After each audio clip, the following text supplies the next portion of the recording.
Vous êtes à l'écoute de l'ERTM, merci de nous rejoindre. Il est 7h à Ansongo, à Galaok, la même heure partout au Mali.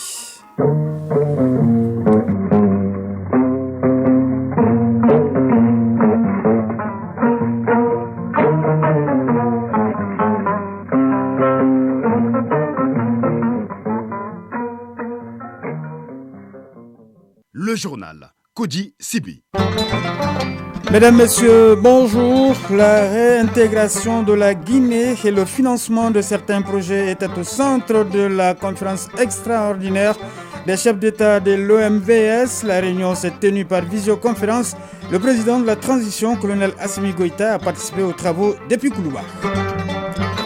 On parlera des coopérations bilatérales. Le nouvel ambassadeur du Mali en Inde a été reçu hier par le chef de l'État. Félix Dako est chargé désormais de renforcer davantage l'axe Bamako-New Delhi. Accord de prêt de 8 milliards 700 millions de francs CFA entre le Mali et la Banque africaine de développement et le Fonds africain de développement. Le montant permettra à notre pays d'augmenter sa participation au capital de la BOAD. Le projet de loi a été voté hier par le CNT. Autre projet de loi, celui de la création du Centre d'intelligence artificielle du Mali et de robotique SIAR Mali. La chronique du développement s'intéresse aujourd'hui au programme African Biodigester Components. Il concerne le Mali, le Burkina Faso et le Niger pour la promotion du biodigester pendant 4 ans. Enfin, en sport, nos pratiquants de taekwondo se préparent en vue du championnat d'Afrique senior prévu en novembre à Abidjan. Une compétition de mise en jambe de la fédération sera organisée ce samedi. Voilà pour le sommaire. Bienvenue dans ce journal. La conférence extraordinaire hier des chefs d'État et des gouvernements de l'OMVS, Organisation pour la mise en valeur du fleuve Sénégal. Les dirigeants de l'organisation étaient réunis par visioconférence. Le président de la transition a pris part aux travaux depuis Koulouba. La conférence s'est penchée notamment sur la réintégration de la Guinée et le financement de certaines infrastructures. On fait le point avec Khadijatou Kone.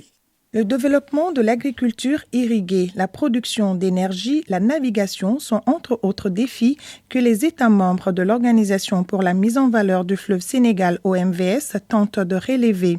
Les chefs d'État et de gouvernement des pays membres de l'organisation ont tenu leur deuxième conférence extraordinaire ce jeudi par visioconférence. Sur la table, des dossiers relatifs à la réintégration de la Guinée et au financement de certaines infrastructures. Bintou Kamara, ministre de l'Énergie et de l'Eau. Il s'agissait effectivement du retour de la République de Guinée au sein de l'OMVS. Et en plus de ça, il y a également la participation de la République de Guinée dans le capital des différentes sociétés de l'OMVS, surtout rechercher le financement pour la réalisation des barrages hydroélectriques en Guinée et au Mali. Un fleuve, un destin commun. Mohamed Ould Cheikh El Ghazouani, président de la République islamique de Mauritanie et président en exercice de la conférence des chefs d'État et de gouvernement de l'OMVS, n'a pas manqué de rappeler l'importance de ce fleuve. Il invite donc ses homologues à redoubler d'efforts pour que cette organisation puisse figurer parmi les cadres de développement les plus solides et viables au monde. Chaque fois que nous sommes retrouvés ensemble pour trouver les moyens les plus à même de nous permettre de surmonter les défis auxquels faisait face notre organisation, nous avons su faire preuve d'innovation dans la conception de solutions efficaces et pérennes. Et en notre qualité de président de la conférence des chefs d'État et de gouvernement de l'OMVS, les projets de notre organisation à toutes les réunions tenues avec des autorités chinoises, des perspectives prometteuses ont été étudiées. Or, de votre indéfectible soutien, confiant en la solidarité de notre engagement commun et ému par la force des aspirations légitimes de nos populations, je ne ménagerai aucun effort dans la promotion de notre organisation et la mobilisation autour de ces projets. À l'issue de cette conférence, les chefs d'État et de gouvernement ont félicité la Guinée pour sa réintégration. Pour rappel, le MVS est créé en mars 1972 à Nouakchott en vue de gérer le bassin versant du fleuve Sénégal, bassin qui s'étend sur une superficie de 289 000 km². L'organisation comprend la Guinée, le Mali, la Mauritanie et le Sénégal. On reste à Koulouba où le chef de l'État a reçu le nouvel ambassadeur du Mali en Inde. Félix Diallo a pour mission d'œuvrer au renforcement de la coopération entre nos deux pays. Il a notamment reçu les conseils du chef de la politique extérieure du Mali. Dans ce sens, nous retrouvons Khadija Toukone. Dans l'agenda du président de la transition, ce jeudi, l'audience accordée au nouvel ambassadeur du Mali en Inde. Félix Diallo est venu recueillir les conseils et directives du chef de l'État avant sa prise de fonction. Colonel Assimi Goïta a insisté sur la nécessité d'œuvrer au renforcement et à la diversification de l'excellente coopération qui existe déjà entre Bamako et New Delhi. Félix Diallo, ambassadeur du Mali en Inde. L'Inde aujourd'hui est une puissance démographique, c'est une puissance économique, c'est une puissance technologique aussi. Il s'agit pour moi de faire d'abord connaître, de faire admettre, de faire respecter les intérêts des pays hôtes et bien sûr du Mali. Et cela, je vais me baser d'abord sur les textes, mais aussi je vais me baser sur les 3 principes édictés bien sûr par le président de la transition qui sont entre autres le respect de la souveraineté du Mali, le respect du choix du partenariat et les intérêts vitaux du pays. Le Mali et l'Inde coopèrent dans plusieurs domaines, notamment l'agriculture, l'éducation, le commerce et l'énergie. Le président de la transition a réitéré au nouvel ambassadeur l'accompagnement et la disponibilité des autorités maliennes pour l'accomplissement de sa mission. Sur un autre plan, les membres du Conseil national de transition ont voté hier à l'unanimité 2 projets de loi. Il s'agit de celui portant ratification de l'accord de prêt d'un montant de plus de 8,7 milliards de francs CFA pendant 5 ans. Cette somme, objet de l'accord de prêt entre le gouvernement du Mali, la Banque africaine de développement et le Fonds africain de développement, permettra en partie à notre pays d'augmenter sa participation au capital de la BOAD, Banque ouest africaine de développement, à l'instar des autres pays de l'UEMOA. Le second projet de loi a trait à la création du Centre d'intelligence artificielle du Mali et de robotique SIAR Mali. Voici le compte-rendu de Modibo Marikou. C'est à l'unanimité que les membres du CNT ont donné leur autorisation pour les projets d'urgence de production et de sécurité alimentaire et nutritionnelle. Un projet pour le financement duquel le Mali a désormais carte blanche pour la ratification de l'accord de prêt signé le 31 janvier dernier avec la Banque africaine de développement et le Fonds africain de développement. D'un montant de plus de 4,736 milliards de francs CFA, dont plus de 2 milliards sous forme de dons, ce projet a pour objectif de contribuer à l'augmentation des productions agricoles. Mohamed Ousmane Ould Mohamedoun, président de la Commission de développement rural, de l'environnement et de l'assainissement du CNT. Ce projet vise essentiellement aujourd'hui à doter vraiment nos paysans de semences améliorées d'une certaine quantité et aussi d'intrants agricoles avec des spéculations qui peuvent vraiment s'adapter au changement climatique aujourd'hui que nous vivons et qui puissent permettre vraiment de booster les rendements par hectare. Il faut aussi dire qu'il concerne également des zones de production, notamment la zone office de Niger et aussi la zone office riz de Ségou. C'est un projet qui s'étale sur une dizaine de régions pour 16 mois. Un projet non seulement inclusif, mais aussi qui prend en compte la problématique de l'autonomisation de la femme, a fait savoir le ministre de l'élevage et de la pêche, Jouaba, qui répondait ainsi à des préoccupations soulevées par certains membres du CNT. Je préciserai seulement que les femmes sont impliquées à hauteur de 31,5% à tous les niveaux du processus de mise en œuvre de ce projet. Concernant le dispositif de distribution, au-delà de l'APECAM, j'ajouterai l'implication des offices et des directions régionales de l'agriculture pour la distribution des semences certifiées et des engrais. C'est l'Institut d'économie rurale qui nous donne les éléments par rapport aux semences certifiées. Un autre projet de loi soumis à l'appréciation des membres du CNT ces jours, c'est celui portant création du Centre d'intelligence artificielle et de robotique du Mali, SIAR Mali. Ce centre, une fois fonctionnel, permettra à l'enseignement supérieur de notre pays de franchir un nouveau cap dans le domaine scientifique.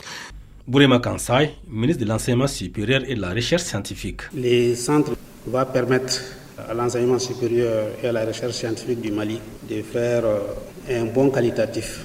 Il y a la filière d'intelligence artificielle, une filière robotique, une filière data science et une filière mécatronique. La mécatronique, c'est la synergie entre la mécanique, l'électronique et l'automatique. C'est un établissement public à caractère scientifique et technologique donc qui fait de la formation au niveau master pour le moment. Ça veut dire que l'entrée va être la licence en sciences et les diplômes de sortie va être les masters. Magma Gabriel Kounaté, président de la commission de l'éducation, de la culture, des technologies, de l'information et de la communication, de l'artisanat et du tourisme. Et remercier le président de la transition qui a pensé à mettre ça en œuvre parce que le monde évolue, il faut évoluer avec. Et cela peut nous permettre de développer beaucoup de secteurs chez nous, notamment le secteur de l'agriculture, le secteur de l'éducation, le secteur de la médecine. Ainsi, ce nouveau centre sera le cadre de révélation du génie créateur des enfants maliens par leur initiation, mais aussi par la formation continue, la recherche scientifique et le développement tel qu'assigné par les départements de tutelle. On passe aux nouvelles africaines et mondiales. Au Sénégal, le mandataire de l'opposant Ousmane Sonko a été empêché hier de récupérer les fiches de collecte des parrainages en vue de la présidentielle du 25 février 2024. Le député Aïb Dafé n'a pas été autorisé à entrer dans les bureaux de la Direction générale des élections pour récupérer ces fameuses fiches. Il dénonce une injustice alors qu'un jugement rendu jeudi dernier par la justice sénégalaise a ordonné la réinscription de Ousmane Sonko sur les listes électorales. Cette décision permet à l'opposant de remplir ses droits civiques, surtout en tant que candidat à la présidentielle. Selon l'un de ses avocats, dans un communiqué publié hier, ses avocats disent alerter l'opinion nationale et internationale sur ce qui est en train de se produire au Sénégal, où les magistrats rendent des décisions que l'État refuse d'exécuter en violation de la loi. Au Tchad, le premier convoi militaire français parti du Niger est arrivé à N'Djamena. L'annonce a été faite hier par le porte-parole de l'état-major français, le colonel Pierre Gaudière. Ces soldats français ont quitté leur base au Niger dans un convoi terrestre en sécurité et en coordination avec les forces nigériennes en direction du Tchad. Il y a 9 jours, a précisé le colonel. À la veille de leur arrivée à N'Djamena, le président français Emmanuel Macron a reçu à l'Élysée le dirigeant de la transition tchadienne, Mahama Idriss Déby, avec qui il a évoqué le retrait des forces françaises du Niger ainsi que les crises régionales. Guerre Israël-Hamas à l'appel de plusieurs partis dont le Front Libération Nationale. Les milliers d'Algériens sont sortis dans les rues d'Alger, la capitale, et dans une trentaine de villes pour exprimer leur soutien total aux Palestiniens. Pour les manifestants, les habitants de Gaza sont victimes de massacres qualifiés de barbares perpétrés par Israël. Des slogans ont été levés pour dénoncer la punition collective imposée par l'armée israélienne à Gaza depuis 10 jours dans sa guerre contre le Hamas. La page des sports, c'est tout de suite.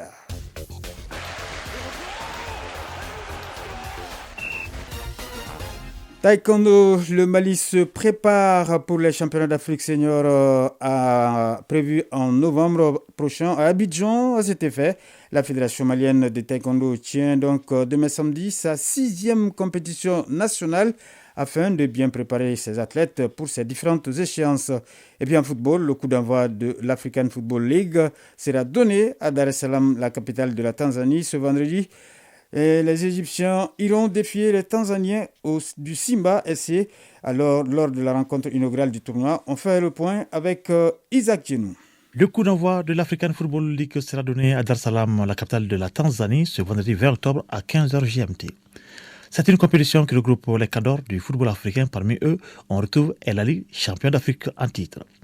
Les Égyptiens iront défier les Tanzaniens du Simba SC au Benjamin Mkapa National Stadium lors de la rencontre inaugurale du tournoi.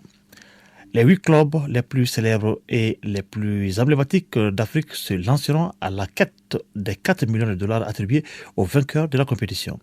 Un gain qui augmente considérablement les enjeux de ce nouveau rendez-vous passionnant du football africain introduit au calendrier du football mondial. Demain samedi, l'Atlético Petrolero de Luanda, 16 fois champion d'Angola, reçoit les Sud-Africains de Mamelodi Sundowns, vainqueurs des 6 derniers championnats sud-africains au stade de 11 novembre de Luanda en Angola.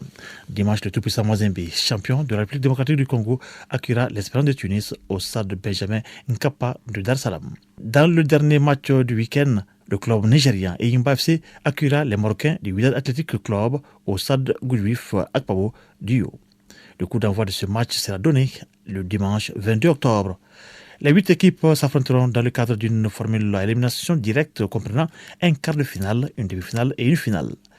Les demi-finales se dérouleront entre le 29 octobre et le 1er novembre. Les vainqueurs de la première African Football League recevront une dotation financière de 4 millions de dollars.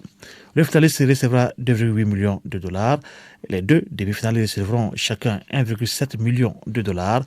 Les quarts de finalistes recevront chacun 900 000 dollars. Pendant que les 8 équipes à lice se disputeront pour l'acquisition de la plus belle récompense, l'objectif du tournoi est de devenir la compétition la plus prolifique du continent africain, offrant une nouvelle dimension en termes de divertissement, de production télévisuelle et d'expérience des sporteurs qui viendra compléter les compétitions interclubs existantes de la CAF. Athlétisme, le Kenyan Titus Ikirus, contrôlé positif en 2021 après sa victoire au marathon de Milan, a été suspendu 10 ans pour dopage et obstruction à l'enquête. Le Kenyan de 31 ans a reçu cette semaine une suspension de 10 ans de la part de l'unité d'intégrité de l'athlétisme. Ikirus avait été dans un premier temps suspendu provisoirement le 28 juin 2022 pour usage de l'acétonide, des triamquinolones et un glucocorticoïde totalement interdit depuis janvier 2022 et à la péritine narcotique, la confirmation de la suspension signifie qu'il sera interdit de courir jusqu'en 2032. La suspension fait suite à une enquête approfondie qui a révélé une fraude délibérée de la part d'Ikirus pour entraver l'enquête de l'AEU et une collision avec un médecin d'un hôpital kenyan, a indiqué l'agence. Et puis, taekwondo pour terminer, dans le cadre des préparatifs du championnat d'Afrique senior de taekwondo prévu du 5 au 6 novembre prochain à Abidjan et le tournoi de qualification des Jeux Olympiques Paris 2024 prévu du 10 au 11 février 2024 à Dakar au Sénégal. La Fédération malienne de taekwondo tient demain, samedi, sa 6e compétition nationale afin de bien préparer ses athlètes pour ces différentes échéances. Cette compétition concerne les catégories filles et garçons âgés de 17 ans et plus, représentant les organes suivants: l'équipe de région et du district de Bamako, association locale et du cercle et les 12 clubs de district de Bamako. Chronique du développement.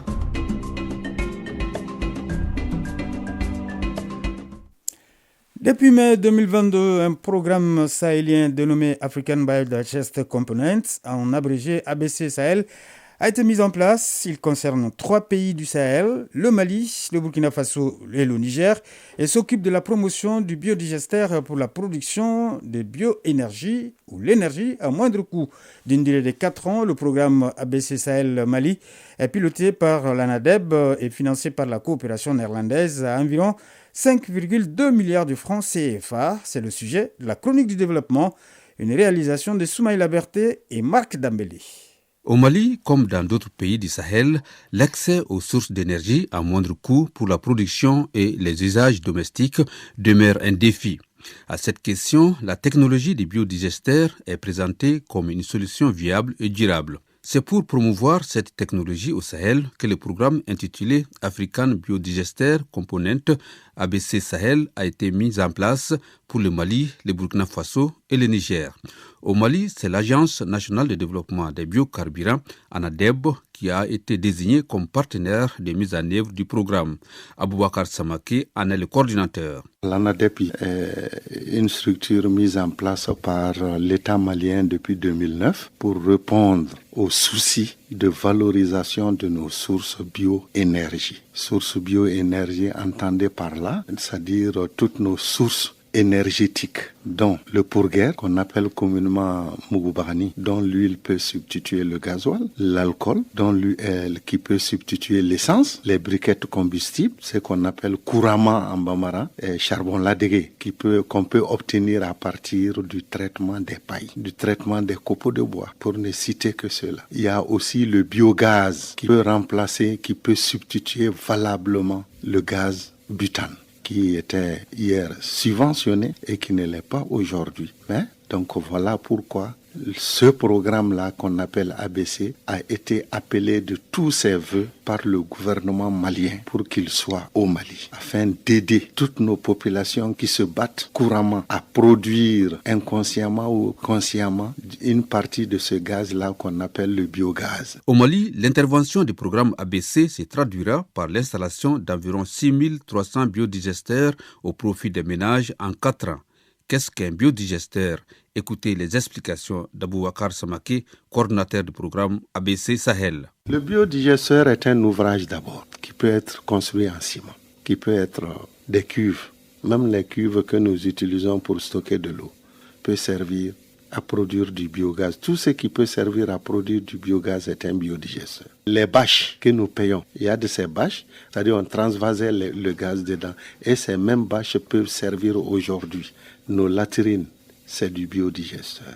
Parce que c'est là où on ne fait pas exprès pour produire mais la matière que nous mettons dedans se dégrade et produit du gaz.